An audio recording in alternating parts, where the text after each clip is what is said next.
শিক্ষার্থী বন্ধুরা, আমি আজ তোমাদের সামনে আবার উপস্থিত হয়েছি।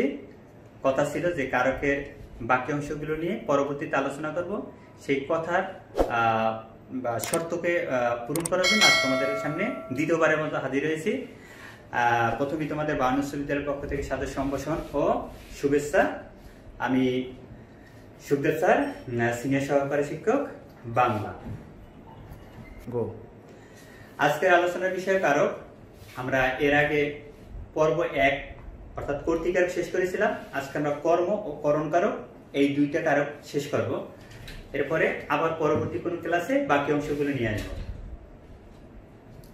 কর্মকারক দেখো, কর্মকারক এখানে একটু খেয়াল করো, ক্রিয়াপদকে কি বা কাকে দিয়ে প্রশ্ন করলে যে উত্তর পাওয়া যায়। ক্রিয়াপদকে কি বা কাকে দিয়ে প্রশ্ন, অর্থাৎ যেটা ক্রিয়াপদ থাকে ওটাকে কি বা কাকে দিয়ে আমরা প্রশ্ন করব।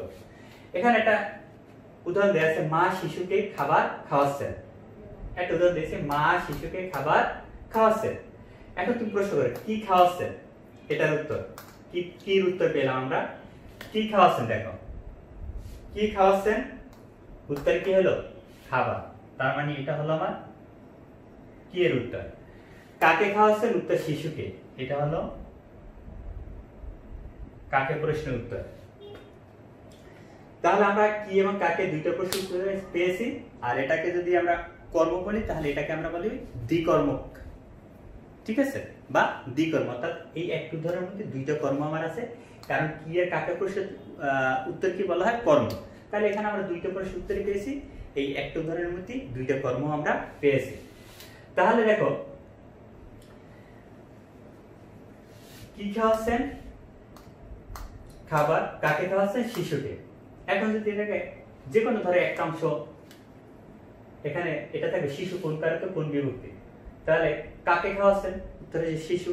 এবং এর সাথে আমরা কে বিভক্তি, শিশুর সাথে কে, শিশুকে, কে রে দ্বিতীয় বিভক্তি, অর্থাৎ কর্তৃকারকে কর্মকারকে শূন্য বিভক্তি। আবার যদি এখানে বলা হয় মা শিশুকে খাবার খাওয়াচ্ছে, কিন্তু আন্ডারলাইন বা বোল্ড করা বা কারক চিহ্নিত হবে খাবার, তখন এই খাবারটা কর্মকারকের শূন্য বিভক্তি। অর্থাৎ কারক যেটা তোমার কাছে প্রশ্ন করবে বা চিহ্নিত হিসেব তুলবে, তুমি সেটা বোল্ড হইতে পারে বা নিচে আন্ডারলাইন করা থাকতে পারে, তখন বুঝে নেবে এটাই হলো আমার কারক। এবং এখান থেকে আমাকে কারক নির্ণয় তথা বিভক্তি নির্ণয় করতে হবে। এরপরে আমরা দেখি কর্ম দুই প্রকার। কর্ম দুই প্রকার, মুখ্য কর্ম ও গৌণ কর্ম। ওই একই আগে উদাহরণ আমি বলছিলাম, কিন্তু কর্ম দুইটা, যে ওই একই উদাহরণের মধ্যে কর্ম দুইটা বিরাজমান। এখানে ঠিক একই জিনিস আমি আরো মানে বিস্তারিত দেখাচ্ছি। দেখো, মা শিশুকে খাবার খাওয়াচ্ছে। কাকে খাওয়াচ্ছে, কি খাওয়াচ্ছে, দুইটাই আছে। এখন যেটা ব্যক্তিবাচক মানে শিশুটা, এখানে গৌণ কর্ম, এটা কি বলা হয়? প্রাণীবাচক, এটা বিভক্তিযুক্ত হয়। আর যেটা বস্তুবাচক ওটা বলে মুখ্য কর্ম, যেটা বস্তুবাচক খাবারটা তো অবশ্যই বস্তু, আর সেটাকে বলে মুখ্য কর্ম, এটা বস্তুবাচক এবং এর সাথে বিভক্তিযুক্ত হয় না। আবারও বলছি, কর্ম দুই প্রকার, মুখ্য ও গৌণ। এখানে শিশুটা হচ্ছে গৌণ আর খাবারটা হচ্ছে মুখ্য। গৌণটা হচ্ছে প্রাণীবাচক আর মুখ্যটা হলো বস্তুবাচক। গৌণ কর্মে বিভক্তিযুক্ত হয়, মুখ্য কর্মে বিভক্তিযুক্ত হয় না। এ হলো তোমার কর্ম দুই প্রকার। এরপর দেখো কর্মের শ্রেণী বিভাগ। কর্মকারকের প্রকারভেদ দেখো, কর্মকারকের প্রকারভেদ।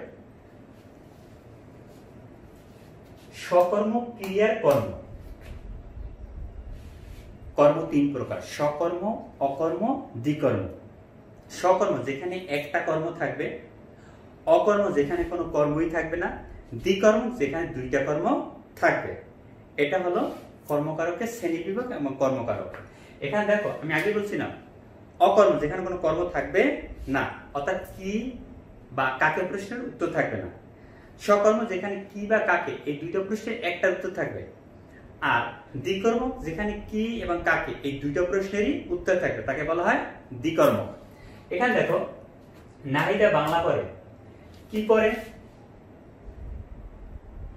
কি পড়ে? বাংলা। তাহলে একটা কর্ম পেয়েছি, তার মানে এখানে বাংলাটা হলো আমার কর্ম। এই জন্য বলা হয় সকর্মক ক্রিয়ার উদাহরণ। অকর্মক ক্রিয়াটা আমি এখান থেকে দেখাই। ধরো বাংলাটা এখান থেকে আমি ঢেকে ফেললাম বা মুছে ফেললাম, বা নেই। ধরো কি আছে, নাহিদা বা নাহিদ পরে, কি পরে, কাকে পরে, কোন উত্তর আছে, নেই। এটা বলা হয় অকর্মক। আবার মা যে শিশুকে খাবার খাওয়ায়, এখানে দেখো মা শিশুকে খাবার খাওয়ায়, কি খাওয়ায়, কি খাওয়ায়, কাকে খাওয়ায়, দুইটাই আছে, এটারই বলা হয় আবার দ্বিকর্মক। বন্ধুরা আমরা আগের জায়গায় যাচ্ছি। এবার দেখো প্রযোজক ক্রিয়াকর্ম। প্রযোজক ওই যে এর আগে কর্তৃকারিতার মধ্যে পড়েছিলাম, অর্থাৎ যিনি কাজটা প্রযোজনা করেন তাকে বলা হয় প্রযোজক। ছেলেটিকে বিছানায় শোয়াও, এই ছেলেটি কিন্তু এই শোয়ানোর কাজের জন্য নিয়োজিত, কিন্তু এই ছেলেটিকে শোয়ানোর কাজ কিন্তু কেউ না কেউ একজন করছে, তাই তিনি হলেন প্রযোজক কর্তা। এই জন্য এটা নাম হচ্ছে প্রযোজক ক্রিয়ার কর্ম, অর্থাৎ ছেলেটি এখানে কর্ম। এরপর দেখো সমধাতুজ কর্ম, দুইটাই সমান, একটা ধাতু থেকে বা কর্ম থেকে আর একটা ক্রিয়াপদ হবে। যেমন খুব এক ঘুম, ঘুমিয়েছি। ঘুম দেখো কর্ম, এখান থেকে কি হয়েছে, ক্রিয়াপদটা ঘুমিয়েছি, ঘুম থেকে ঘুমিয়েছি, এই জন্য বলে সম, মানে সমান, সমধাতুজ কর্ম, ঘুম থেকে ঘুমিয়েছি। এরপর দেখো উদ্দেশ্য ও বিধেয়। তোমরা যদি বাক্যের শ্রেণী বিভাগ করো তাহলে ওখানে দেখো একটা বাক্যের দুইটা অংশ থাকে। বাক্যের দুইটা অংশ থাকে। কয়টা অংশ থাকে? দুইটা। বাক্যের অংশ দুইটা, উদ্দেশ্য এবং বিধেয়। বাক্যের যার সম্পর্কে বলা হয়, বাক্যের যার সম্পর্কে বলা হয় তাকে বলা হয় উদ্দেশ্য। উদ্দেশ্য সম্পর্কে যা বলা হয় তাকে বলা হয় বিধেয়। যেমন আমি নিজেকে দিয়ে উদাহরণ দিচ্ছি, সুখদেব স্যার বাংলা পড়ায়। এই বাক্যে কার সম্পর্কে বলা হয়েছে? সুখদেব স্যার। এখানে সুখদেব স্যার উদ্দেশ্য। সুখদেব স্যার সম্পর্কে কি বলা হয়েছে? বাংলা পড়ায়, ওই পড়ানোটা বা বাংলা পড়ানোটা হচ্ছে বিধেয়। এখানেও ঠিক একই হয়েছে। দেখো দুধকে আমরা দুগ্ধ বলি, পুরো বাক্যটার মধ্যে কি বলা হয়েছে? দুধ সম্পর্কে বলা হয়েছে। দুধ সম্পর্কে কি বলা হয়েছে? দুগ্ধ, অর্থাৎ দুধ থেকে তৈরি সমস্ত খাবারকে বলা হয় দুগ্ধ। তাহলে বাক্যের উদ্দেশ্য কর্ম দুধ, আর বিধেয় কর্মটা দুগ্ধে যে ব্র্যাকেটের মধ্যে লিখে দিয়েছি, অর্থাৎ বাক্যে যার সম্পর্কে বলা হয়েছে দুধ সম্পর্কে বলা হয়েছে, দুধ সম্পর্কে যা বলা হয়েছে দুগ্ধ, এটা হলো বিধেয় কর্ম। শিক্ষার্থী বন্ধুরা, কর্মকারকের আলোচনা এখানেই শেষ। এরপরে আসবো আমরা করণ কারক। করণ দেখো ক্রিয়া সম্পাদনের, করণ শব্দের অর্থ হলো যন্ত্র, সহায়ক বা উপায়। কারকের 3 নম্বর বিষয় আবার বলছি, করণ কারক। করণ শব্দের অর্থ হলো যন্ত্র, সহায়ক বা উপায়, অর্থাৎ ক্রিয়া সম্পাদনের যন্ত্র বা সহায়ক হিসেবে আমরা যেটা পাবো সেটাই হলো আমার করণ কারক, সেটাই করণ কারক।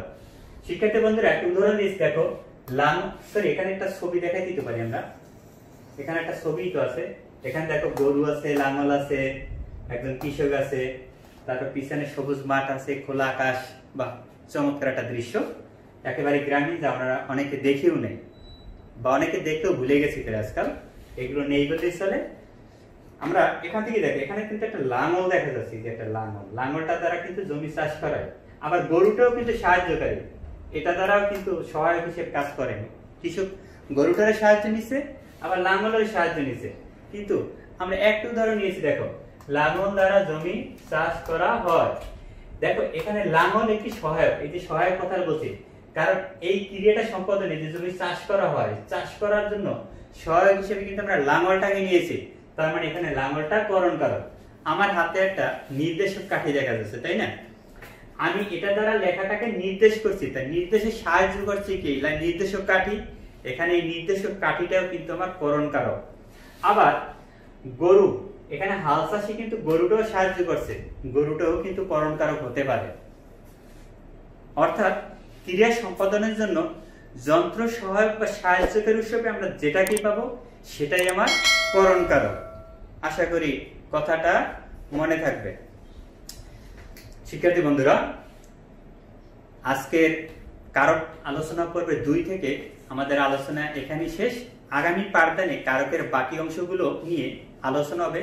সে পর্যন্ত তোমাদের সুস্বাস্থ্য ও সুন্দর জীবন কামনা করে আজ এখানেই শেষ করছি। যে কোনো মতামত, মন্তব্য, যোগাযোগের জন্য মুঠোফোন নাম্বার দেওয়া আছে এবং ফেসবুক আইডি দেওয়া আছে, অবশ্যই যোগাযোগ করবে। তোমরা সবাই ভালো থাকো, সুস্থ থাকো। আজ এ পর্যন্ত।